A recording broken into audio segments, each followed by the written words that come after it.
because there's no past. It's all about the present. All right. What was done before was done. What I'm doing today is getting done. What's coming, we'll do it. That's all I mean. You don't necessarily need to hype yourself with 2 cattle, 2 goats. Then when it comes to dosing the animals or vaccinating the animals, you can't afford it. So stick to one thing, be a master of one, be known for something. That's why we're Mashgoats. They are not laborers. You don't need to pay much attention once your setup is good. Zeal of you getting into farming, and beyond the zeal is then you and your preference. You say, you know what, I think my farm would look nice in this white and brown, or mine would just go brown. That's how it works.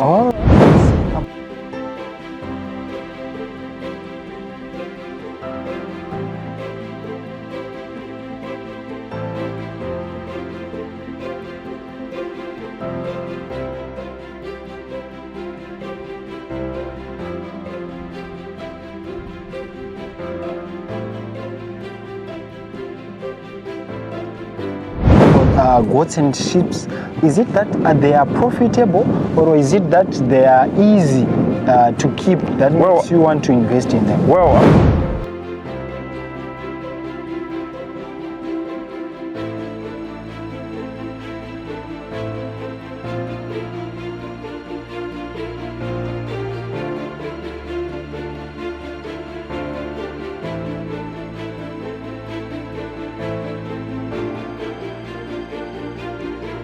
is it that inspired you to start sheep and goat farming? Well, small stock farming is something that I grew up in the sense that I used to like small animals. Growing up, I would do dogs, rabbits and stuff. So with my journey working in Namibia, coming back, I came across goats, and I fell in love I fell in love with the animals, and I decided to further my love of small stock into goats, sheep, and other small animals. All right. So, seeing about goats and sheep, is it that they are profitable, or is it that they are easy to keep, that makes you want to invest in them? Well, I would say, if you say profitable, that would be a wrong or understatement.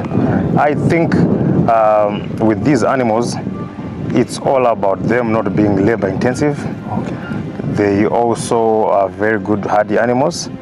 They are not laborers. You don't need to pay much attention once your setup is good.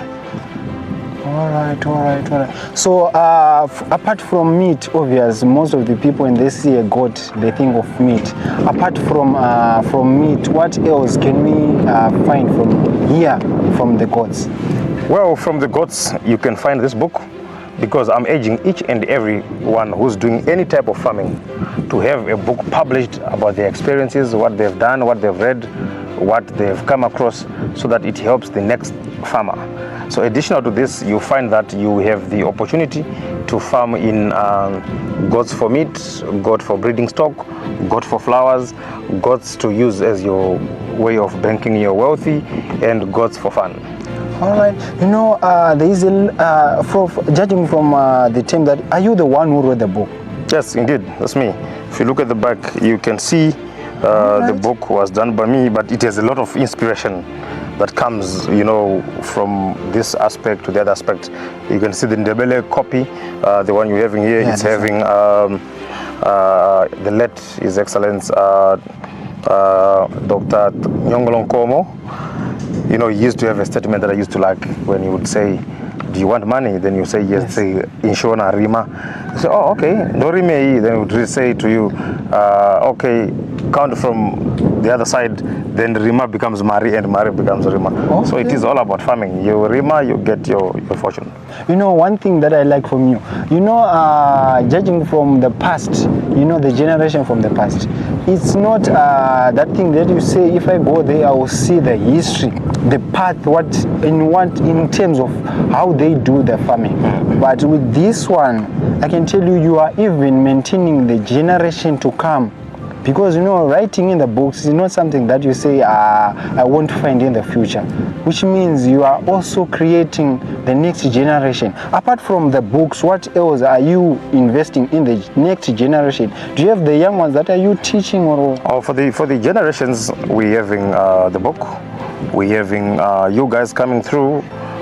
We have content on our pages.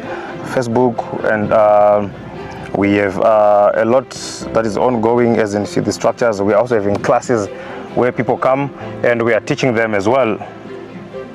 Right. So when we see about the goats, which breed do you say this one? If you invest this one can give you more meat? When it comes to the animal breeds, we have the Boer goats, and we have the Boer goats, and we have the Kalahari Reds, the Savannah. We have the Savannah. You see the Savannah there. Just as we close the gate and go there, you see the Savannah. Then we have the Kalahari Red, the Savannah, the Mashona, the Matebele, the Zanen Milk. We have the Toggenburg. So it's a whole lot of breeds that you can choose from and say, I would love to focus on this breed. All right. So I'm seeing here different breeds. Is it that you found them here or you import? How did you bring these? Oh, these pure genetics imported from Namibia. So you can see this is the Boer goats. We have some that we have imported and they have given birth. And we have some that we have bred ourselves, so we have a mixture of the ones coming, the ones bred here, and the ones that are still coming. All right. So as we go, you see here, there's the Kalahari. Yeah. If you go, here's the Boer goats. Right. The next partition, you see the Kalahari Reds. The following partition, you see the Meat Master. The other partition, you see a few of the Savannah breed. And the last partition is the one that is having a mixture of F1s, our Mashona goats, our Matebele goats, but now they've left for the field. All right. So how do you differentiate that this one is Mashonaland goat, this one is a meat? How do you differentiate? If I say if you look at them, you can see the difference. All right. The Boer characteristics you can see is the brown head, white body.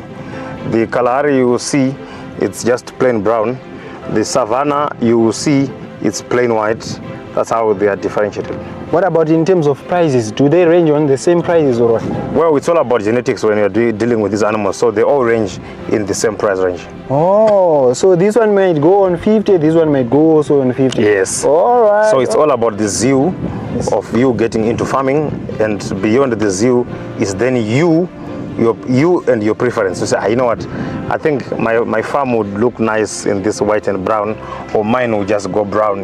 That's how it works. All right. So I see here we only have goats and chicken, but I've not seen, in Zimbabwe, most of the people, for them to have goats, they have to have a cow. No, at the end of the day, you see, my friend, this is what we are trying to correct. Yeah. That's history. That's lifestyle of the past. We are saying this is the new lifestyle, and that will take you forever. You don't necessarily need to hype yourself with 2 cattle, 2 goats. Then when it comes to dosing the animals or vaccinating the animals, you can't afford it. So stick to one thing, be a master of one, be known for something. That's why we're Mashgoats Zimbabwe. That's true. So from your journey, when do you started? Like you say? Well, this journey has been 5 years. And this establishment has been almost a year. We'll be doing our anniversary end of June. So yeah, that's the time frames involved. So from the past 5 years, what are the challenges? Can you say, No, basically the challenges in farming are theft. All right. Then there's poor management from trusted staff. That's true. They don't handle the animals well. They don't give the animals medication properly. And also the other challenge I've seen other farmers face is trying to make shortcuts in buying, 50 kilos of this grass to give it to animals. They want to add something to. It's not all about eating the quantity, it's about the quality. So those are some of the things that people need to understand for you to do well in this. All right. I always ask many people when I see about they are doing some projects. We have diasporians which are not in here in Zimbabwe. What's the message would you give to someone who's doing phone farming? Well, cell phone farming is a term that is derived from the cell phone. So are you telling me if they install a camera, we'll call them camera farmers?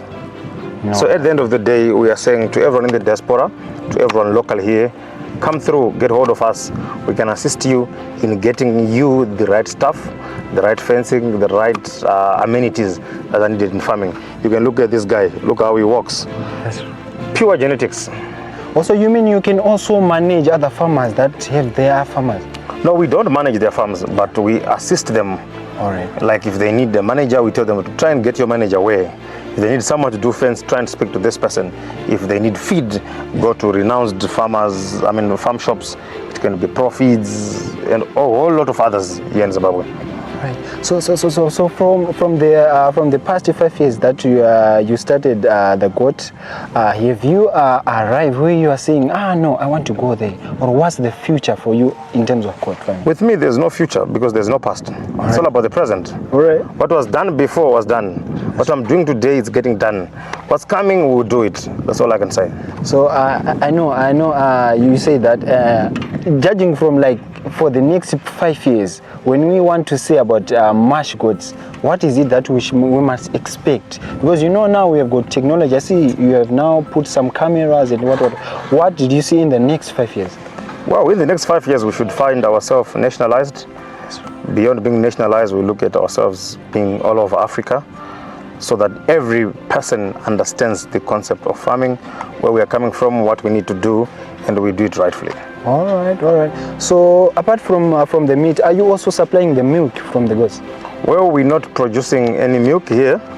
We have someone that is in our wing that is doing production of goat milk. All right. And goat breeds milk. And do you know any benefit from the goat milk? Because me, I'm used to with goat milk, and goat meat, low cholesterol, and it's very rich and healthy in minerals and nutrients, especially for those with alien conditions.